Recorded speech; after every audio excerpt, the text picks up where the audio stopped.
Want die skoolkinders meen dis nou like 'n normal thing omdat dit lekker ryk en dis die wat e-pops en goeters.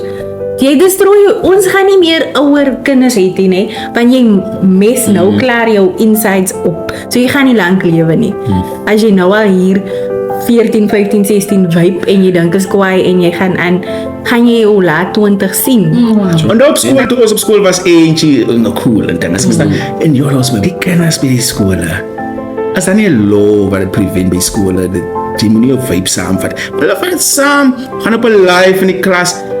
Die vapers daar, het maak 'n TikTok vape. Dis waar jou SGB's moet inkom met hulle se bylaws. En weet hulle evens dat vaping is meer dangerous as eentjie. Verstaan jy? Soos ek e-cigarette. Voor ons, vaping voor ons is een big no, guys, ne? Nee? Kom af van het iemand groot mensen ook, man.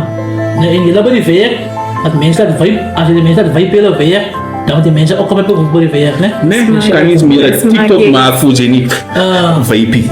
Ja. Ja, right.